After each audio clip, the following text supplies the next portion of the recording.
Welcome to Brainish English Stories. Mr. Hindley came home for the funeral, and something that surprised us and made the neighbors talk a lot was that he brought a wife with him. He never told us anything about who she was or where she was from. Maybe she had no money or important family, or he wouldn't have kept his marriage a secret from his father. She wasn't the kind of person who caused problems in the house. Everything she saw, as soon as she came in, seemed to make her happy. Everything that happened around her made her smile, except when they were getting ready for the funeral and when the mourners came. I thought she was a bit foolish because of how she acted during the funeral. She ran to her room and made me go with her, even though I should have been dressing the children. She sat there, shaking and holding her hands together, asking again and again, "Have they gone yet?"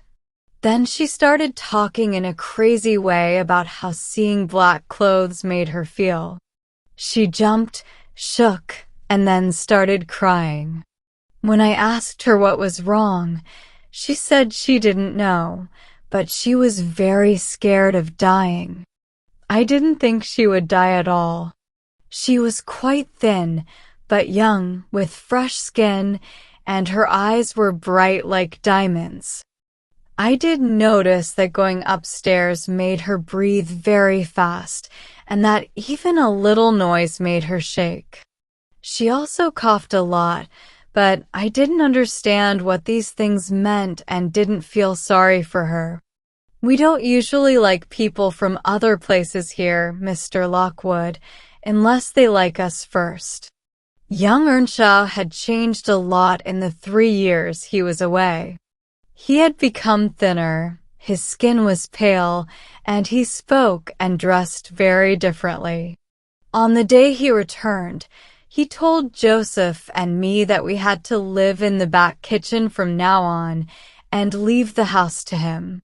He was going to cover a small spare room with carpet and paper to make a new living room, but his wife was so happy with the white floor, the big, warm fireplace, the shiny dishes, the cupboard, and the doghouse, and the big space to move around in where they usually sat, that he thought it wasn't needed for her comfort, so he forgot the idea.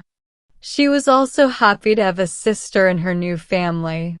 She talked a lot to Catherine, kissed her, ran around with her, and gave her many presents at first. But her love didn't last long. When she became grumpy, Hindley became cruel. A few words from her showing she didn't like Heathcliff were enough to make Hindley hate the boy again. He pushed Heathcliff away from their group and made him stay with the servants. He stopped him from learning from the priest and forced him to work outside instead, making him work as hard as any other boy on the farm.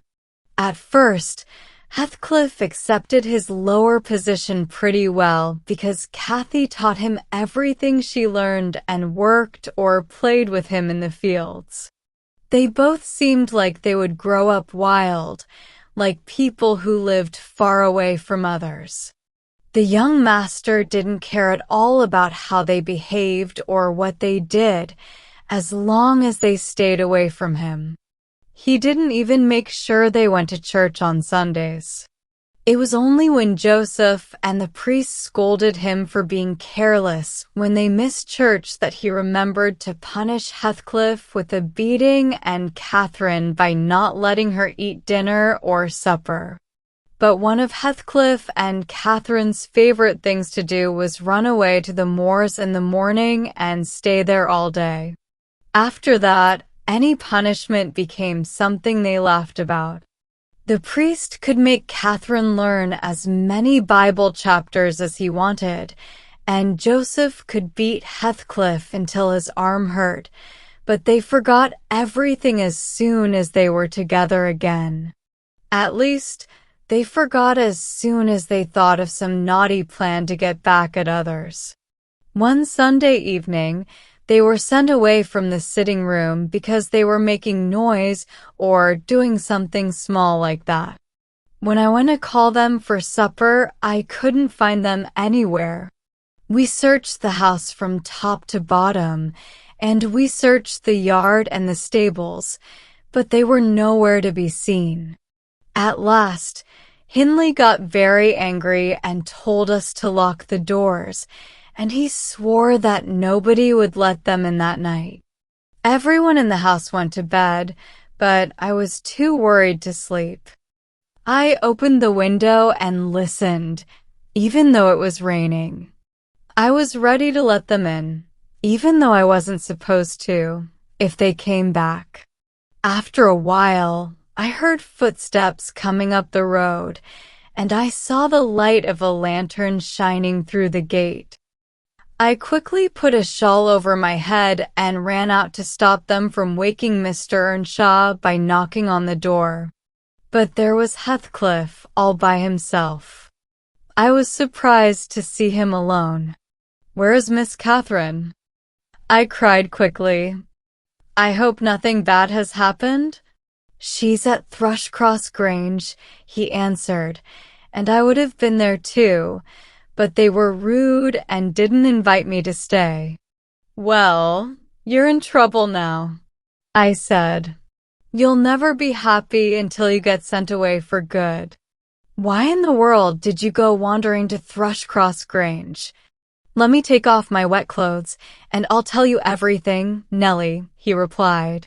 I told him to be careful not to wake the master, and while he undressed and I waited to put out the candle, he continued, "Kathy and I snuck out of the wash house to go wander around freely, and when we saw the lights at the Grange, we thought we'd just go and see if the Lintons spent their Sunday nights standing cold in the corners while their father and mother ate, drank, sang, laughed, and stared into the fire until their eyes hurt.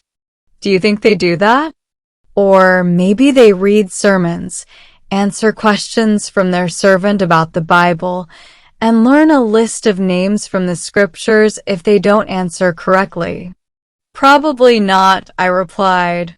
"They're good children, no doubt, and don't deserve the way you're treated because of your bad behavior." "Don't preach to me, Nellie," he said. "Nonsense." We ran from the top of the heights to the park without stopping. Catherine lost the race because she was barefoot. "You'll have to go find her shoes in the mud tomorrow." We crawled through a broken hedge, felt our way up the path, and stood on a flower bed under the drawing-room window. The light was coming from there. They hadn't closed the shutters, and the curtains were only half closed. Both of us could look inside by standing on the basement and holding onto the ledge, and we saw, it was beautiful, a wonderful room with a red carpet, red-covered chairs and tables, and a white ceiling with a gold border. Old Mr. and Mrs. Linton weren't there. Edgar and his sister had the whole room to themselves. Shouldn't they have been happy? We would have thought we were in heaven. And now, guess what your good children were doing? Isabella, I think she's 11, a year younger than Kathy, was lying at the far end of the room, screaming like someone was hurting her. Edgar was standing by the fireplace, crying quietly, and in the middle of the table, there was a little dog shaking its paw and whining. From their arguing, we understood that they had nearly pulled the poor dog apart while fighting over who would hold it. We laughed out loud at the spoiled children. We really thought they were foolish. When would you ever catch me wanting what Catherine wanted? Or find us fighting, crying, and rolling on the ground like that, divided by the whole room? I wouldn't trade my life here for 1,000 lives like Edgar Linton's at Thrushcross Grange. What careless behavior from her brother, exclaimed Mr. Linton, turning from me to Catherine. I've heard from Shielders, that was the priest, sir, that he lets her grow up without any proper teachings. But who is this? Where did she find this companion? Oh! I see. He's that strange boy my old neighbor brought back from his trip to Liverpool, a little Lascar, or maybe an American or Spanish castaway. A wicked boy, for sure, said the old lady, and not fit for a respectable house. Did you hear his language, Linton? I'm shocked that my children had to listen to it. I started cursing again. Don't be mad, Nellie, and Robert was told to take me away. I refused to go without Kathy, so he dragged me into the garden, handed me the lantern, told me that Mr. Earnshaw would hear about my bad behavior, and told me to leave immediately. Then he locked the door again. The curtains were still open at one corner, and I went back to spy on them. If Catherine had wanted to come back, I was ready to break their big glass windows into 1,000,000 pieces unless they let her go. But she was sitting quietly on the sofa. Mrs. Linton took off the gray cloak that Kathy had borrowed for our little trip, shaking her head and probably telling her off. They treated her like a lady, and they didn't treat me the same way. Then a servant brought a bowl of warm water and washed her feet. Mr. Linton mixed a drink for her, and Isabella gave her a plate full of cakes. Edgar stood far away, just staring. After that, they dried and brushed her beautiful hair, gave her a big pair of slippers, and wheeled her over to the fire.